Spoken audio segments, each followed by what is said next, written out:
세상을 바꾼 사람들은 모두 평온한 순간에만 움직였을까요? 그렇지 않습니다. 카이사르는 폭풍이 몰아치는 바다 위에서 결정을 내렸고, 간디는 억압이 짙게 들이운 현실 속에서 비폭력 운동을 시작했습니다. 스티브 잡스 역시 해고당한 직후 포기하지 않고 새로운 회사를 세웠습니다. 그들의 마음속에는 분명 불안이 있었지만 그 불안이 그들을 무너뜨리진 않았습니다. 오히려 앞으로 나아가게 하는 강력한 추진력이 되었습니다. 오늘 제가 소개할 책은 이서윤, 홍주연 작가의 운명이 건네는 호의입니다. 이 책은 우리가 삶에서 만나는 불안과 위기, 그리고 뜻밖의 사건들이 단순한 불행이 아니라 운명이 우리를 일깨우고 움직이도록 보내는 선물일 수 있다는 메시지를 전합니다. 저자는 말합니다. 불안은 나를 해치는 감정이 아니다. 오히려 운명이 나를 깨우기 위해 보내온 고마운 손길이다. 이 관점을 제대로 이해하면 앞으로 불안이 찾아올 때, 아, 지금이 기회구나 하고 웃을 수 있게 됩니다. 오늘 이 영상을 끝까지 보신다면 불안을 새로운 눈으로 바라보게 되고 그 불안 속에서 행운을 발견하는 법을 배우게 될 것입니다. 생각이 운명이 되는 과정. 운명은 어느 날 하늘에서 갑자기 번개처럼 쾅 하고 떨어지는 것이 아닙니다. 우리가 매일 하는 작은 생각 하나하나가 씨앗이 됩니다. 그 씨앗이 내 입에서 나오는 말이 되고 그 말이 행동이 됩니다. 행동은 반복되면 습관이 되고 습관은 결국 내 성격을 만듭니다. 그리고 그 성격이 평생 내가 걷게 될 길, 즉 운명을 결정짓습니다. 쉽게 말해 오늘 내가 품은 생각은 내일의 나를 만드는 설계도입니다. 예를 들어 아침에 일어나자마자 오늘도 피곤하고 짜증난다라는 생각을 하면 그 말이 곧 표정에 드러나고 말투가 날카로워집니다. 그렇게 하루를 보내면 사람들과의 관계가 경직되고 기회가 와도 놓치게 됩니다. 반대로 오늘은 분명 좋은 일이 생길 거야 라는 생각으로 하루를 시작하면 표정이 부드러워지고 대화 속 말투가 긍정적으로 바뀝니다. 그 태도가 주변 사람들에게 좋은 인상을 남기고 예상치 못한 기회를 끌어오게 만듭니다. 작은 생각이 말이 되고 말이 행동이 되며 행동이 습관이 되는 과정은 눈에 잘 보이지 않습니다. 하지만 매일의 선택과 반응이 쌓이면 어느 순간 내가 서 있는 자리가 완전히 달라집니다. 결국 좋은 운명을 원한다면 내일 무슨 일이 생기길 바라기 전에 오늘 머릿속에 어떤 생각을 심을지부터 선택해야 한다는 겁니다. 생각이 바뀌면 말이 달라지고 말이 달라지면 행동이 변하며 그 변화가 쌓여 내가 걷는 길 자체가 바뀌게 됩니다. 카이사르의 셀프 연출. 기원전 48년 로마의 장군 카이사르는 숙적 폼페이우스와 치열한 전쟁을 벌이고 있었습니다. 그는 전세를 뒤집기 위해 이탈리아 반도에서 지원군을 데리고 오기로 결심하고 직접 배에 올랐습니다. 하지만 항해 도중 겨울 바다의 거센 한파와 파도가 몰아쳤습니다. 바람은 돛대를 꺾을 듯 세차게 불었고 파도는 배 위로 물을 들이쳤습니다. 배 안의 선원들은 겁에 질렸습니다. 얼굴은 창백해지고 손은 노를 젓는 힘조차 잃어갔습니다. 장군님, 돌아가야 합니다. 이대로 가다간 모두 죽습니다. 그 순간 배 안에는 공포가 가득했고 사람들의 눈에는 포기라는 단어가 선명하게 떠올랐습니다. 그때 카이사르는 선장을 똑바로 바라보며 이렇게 말했습니다. 계속 가라. 너는 카이사르와 카이사르의 행운을 싣고 있다. 그 한마디는 마치 얼어붙은 선원들의 심장을 녹이는 불씨와 같았습니다. 그는 자신을 행운의 사람으로 규정했고 그 이미지를 부하들 앞에서 당당히 연출했습니다.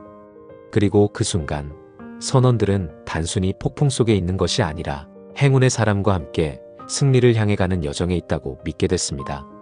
아프리카에 상륙했을 때도 비슷한 일이 벌어졌습니다. 모래사장에 발을 내디디는 순간 카이사르는 미끄러져 앞으로 넘어졌습니다. 군사들은 숨을 죽였습니다. 당시 로마인들은 장군이 처음 발을 디딜 때 넘어지면 불길한 징조라고 믿었기 때문입니다. 하지만 카이사르는 잽싸게 모래를 움켜쥐더니 이렇게 외쳤습니다. 아프리카여, 내가 너를 잡았다. 순간 군사들의 표정이 달라졌습니다. 방금 전까지 불길하다고 느꼈던 장면이 오히려 승리의 신호처럼 바뀌어버린 겁니다. 그의 재치 있는 한마디는 부대 전체의 사기를 끌어올렸고 전쟁의 흐름마저 바꾸는 힘이 되었습니다. 카이사르의 이 두 장면은 우리에게 중요한 교훈을 줍니다. 상황 자체보다 그 상황을 해석하는 우리의 태도가 운명을 결정한다는 것입니다. 불운처럼 보이는 순간조차 내가 어떻게 받아들이고 말하느냐에 따라 행운의 서사로 바꿀 수 있습니다. 불안을 바라보는 새로운 관점. 우리는 대부분 불안을 멈추라는 경고처럼 받아들입니다. 가슴이 두근거리고 손바닥에 땀이 나면 뭔가 잘못된 거구나 하고 의자에 주저앉습니다. 마치 자동차 운전 중에 경고등이 켜지면 차를 세워야 한다고만 생각하는 것과 같습니다. 하지만 이 책은 전혀 다른 해석을 제시합니다. 불안은 빨간불이 아니라 움직여야 한다는 초록불이라는 겁니다. 즉, 지금이 바로 발을 떼야 할 때라는 신호입니다. 예를 들어 중요한 면접을 앞둔 지원자가 있다고 해봅시다. 면접장에 들어가기 직전 심장이 빠르게 뛰고 손끝이 떨리고 머릿속이 하얘집니다. 대부분의 사람은 나 지금 너무 불안해서 자신이 없다고 생각합니다. 하지만 그 순간 이렇게 질문을 바꾸면 상황이 달라집니다. 이 불안은 나에게 무슨 말을 하려고 하는 걸까? 이 상황 속에 어떤 기회가 숨어 있을까? 그렇게 바라보면 그 불안은 내가 지금 중요한 순간에 서 있다는 알림이 됩니다. 그리고 이 긴장감이 너를 더 집중하게 만들어줄 거야 라는 신호로 바뀝니다. 이건 마치 달리기 출발선에서 구령을 들었을 때 가슴이 뛰는 것과 같습니다. 그건 멈추라는 뜻이 아니라 곧 출발하라는 신호입니다. 불안이 올라오는 건 내가 중요한 도전 앞에 있다는 증거이자 그 도전을 통해 성장할 수 있는 문 앞에 서 있다는 의미입니다. 결국 불안을 경고로 보면 움츠러들지만 기회의 신호로 보면 앞으로 나아갈 힘이 됩니다. 관점 하나 바꾸는 것만으로 같은 불안이 전혀 다른 힘으로 작용하는 순간입니다. 불안을 기회로 바꾼 사람. 세계적인 베스트셀러 작가 J.K. 롤링도 불안 속에서 길을 걸어나간 대표적인 인물입니다. 해리포터라는 마법 세계를 창조하기 전 그녀의 현실은 너무나 암울했습니다. 결혼 생활은 파탄났고 어린 딸을 홀로 키워야 하는 이혼녀가 되었으며 생활비조차 제대로 감당하기 어려웠습니다. 겨우 정부 보조금으로 끼니를 때우며 난방조차 제대로 되지 않는 집에서 겨울을 버텨야 했습니다. 그녀의 마음속 불안은 하루도 조용히 있지 않았습니다. 앞으로 어떻게 살아야 하나? 이 아이를 내가 제대로 키울 수 있을까? 이 질문이 머릿속을 떠나지 않았습니다. 우울증은 점점 깊어졌고 삶의 색깔은 회색빛으로 바래갔습니다. 하지만 그런 상황에서도 그녀 곁에는 늘 한 가지가 있었습니다. 오래된 낡은 노트와 펜. 그 도구들은 돈 한 푼 벌어다 주지 않았지만 그녀가 잠시라도 불안을 잊고 숨을 쉴 수 있는 유일한 통로였습니다. 어느 날 카페 한 구석에 앉아 김이 모락모락 나는 커피를 앞에 두고 딸이 유모차에서 곤히 잠든 모습을 바라보던 그녀는 이렇게 다짐했습니다. 내가 가진 건 종이와 펜뿐이니 이걸로 승부하겠다. 그 결심은 그녀를 다시 움직이게 했습니다. 불안과 두려움 속에서 그녀는 하루하루 글을 썼습니다. 처음에는 그저 상상의 세계에 머물고 싶어서 현실을 잠시 잊기 위해서 시작했지만 그 글들은 점점 형태를 갖추어 하나의 거대한 이야기로 자라났습니다. 그 이야기가 바로 전 세계를 사로잡은 해리포터 시리즈였습니다. 결국 그녀의 불안은 그녀를 주저앉힌 것이 아니라 세상을 바꿀 작품을 쓰게 만든 불씨가 되었습니다. 그 불씨는 그녀의 손끝에서 타올라 전 세계 수억 명의 독자에게 마법을 심어주었습니다. 이 이야기는 우리에게 묻습니다. 혹시 지금 당신이 느끼는 불안도 아직 쓰이지 않은 당신만의 해리포터가 아닐까요? 경외심이 주는 힘. 불안을 가라앉히고 새로운 길을 열어주는 또 하나의 열쇠가 있습니다. 그건 바로 경외심입니다. 경외심이란 내가 한없이 작아지고 세상이 압도적으로 크게 느껴지는 순간에 찾아오는 감정입니다. 그 순간 내 마음속 불안은 마치 큰 강물에 빠져 흘러가듯 사라지고 대신 세상과 나를 잇는 강한 연결감이 자리 잡습니다. 예를 들어 전혀 모르는 사람이 위험에 처한 누군가를 위해 자신의 목숨을 내거는 모습을 봤을 때, 혹은 길가에서 아무 대가 없이 노인을 부축하는 청년을 봤을 때, 우리는 마음속 깊은 곳에서 울림을 느낍니다. 그건 단순한 감동이 아니라 인간의 위대함을 새삼 깨닫게 하는 경외심입니다.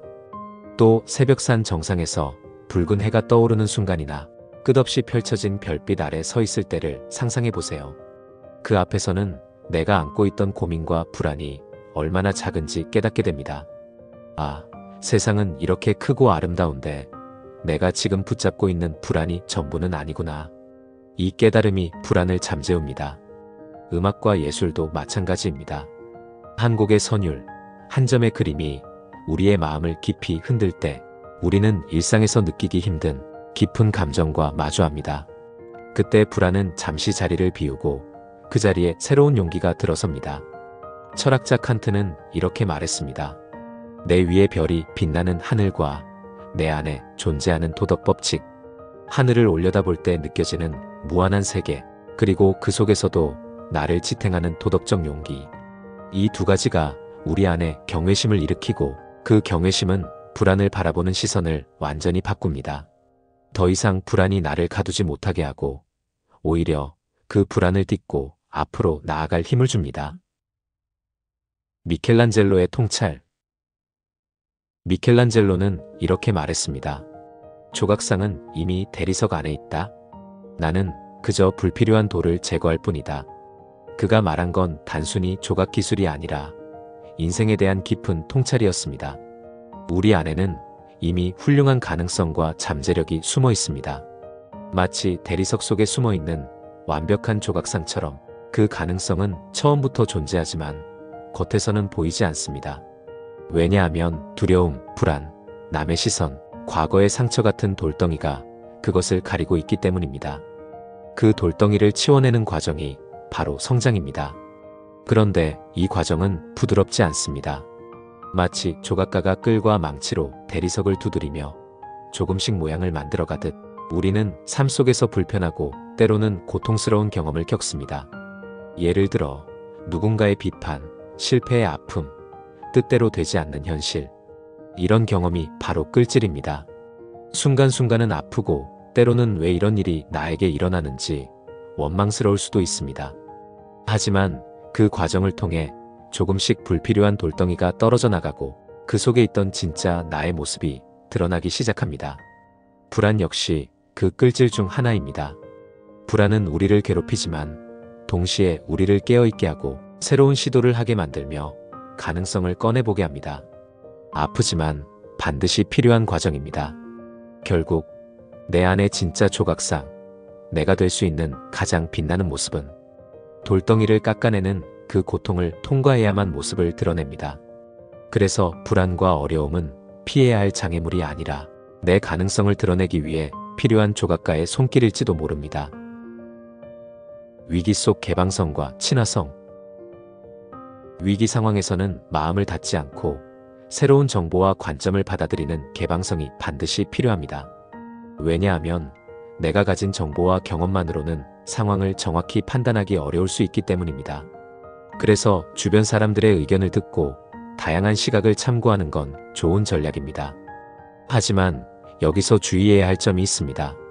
모든 사람과 다 잘 지내려고 애쓰다 보면 정작 중요한 결정을 내릴 힘과 시간이 줄어든다는 것입니다. 예를 들어 회사를 살릴 수 있는 중요한 결정을 내려야 하는 경영자가 있다고 가정해 봅시다. 위기 상황이니 여러 부서의 의견을 듣는 건 당연히 필요합니다. 하지만 모든 사람의 생각을 다 맞춰주려고 하다 보면 결정이 늦어지고 원래 가려고 했던 방향마저 흐려집니다. 결국 모두를 만족시키려다 아무도 만족시키지 못하는 결과가 나오게 됩니다. 저자가 말한 내가 틀릴 수 있다는 생각은 하되 모든 사람과 잘 지내려고 애쓰지 말라는 건 이런 상황을 피하라는 뜻입니다. 다른 사람의 의견이 내 생각과 다를 수 있고 그게 더 나을 수 있다는 개방적인 태도는 유지하되 모두에게 좋은 사람이 되기 위해 내 결정을 희석시키지 말라는 것입니다. 위기 때는 불필요한 인간관계 관리에 쓰는 에너지를 줄이고 그 힘을 진짜 중요한 선택과 실행에 써야 합니다. 결국 방향을 잡는 건 나고 그 결정의 결과도 내가 감당해야 하기 때문입니다. 불안을 행동의 신호로 바꾸는 3단계. 첫 번째 단계는 불안을 관찰하는 것입니다. 우리는 보통 불안이 올라오면 반사적으로 그 감정을 밀어내거나 애써 무시하려고 합니다. 하지만 그 순간이 바로 전환의 시작점입니다. 마치 휴대폰의 알람이 울릴 때, 아, 무슨 일이 있구나 하고 화면을 들여다보는 것처럼 불안이 찾아오면 속으로 이렇게 말하는 겁니다. 아, 신호가 왔구나. 지금 뭔가 중요한 일이 시작되려 하고 있구나. 이렇게 불안을 있는 그대로 바라보면 감정에 휩쓸리기보다 상황을 한 발 떨어져서 볼 수 있습니다. 두 번째 단계는 불안에게 질문을 던지는 것입니다. 그저 왜 이렇게 불안하지? 라고만 묻는 건 도움이 되지 않습니다.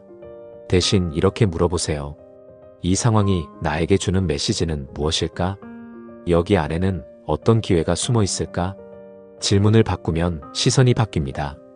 불안을 막연한 공포가 아니라 정보와 힌트를 주는 안내자로 보게 됩니다. 마치 미로에서 갑자기 나타난 표지판처럼 이 질문은 다음 발걸음을 정하는 기준이 됩니다. 세 번째 단계는 작게라도 행동을 시작하는 것입니다. 많은 사람들이 불안의 원인을 완전히 없앤 뒤에야 움직이려고 합니다. 하지만 그건 불가능에 가깝습니다. 불안은 사라지는 게 아니라 우리가 움직이면서 작아집니다. 신호등이 초록불로 바뀌었는데 건너기 전 모든 위험을 완벽히 제거하려 한다면 아마 평생 길을 건너지 못할 겁니다. 중요한 건 아주 작게라도 발을 떼는 겁니다.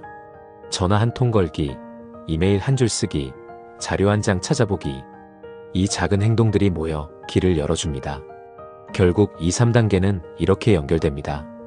불안을 관찰하면 감정에 휘둘리지 않고 불안에게 질문하면 기회의 실마리가 보이고 그 기회를 향해 작게 행동하면 새로운 길이 열립니다.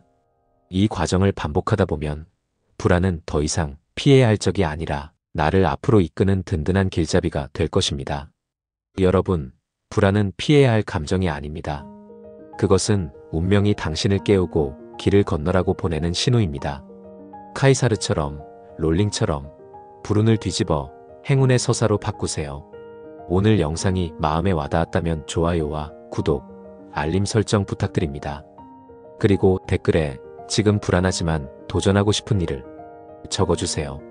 그 한 줄이 오늘 당신의 운명을 바꾸는 첫걸음이 될 수 있습니다. 감사합니다. 지금까지 인생디자인 스튜디오였습니다.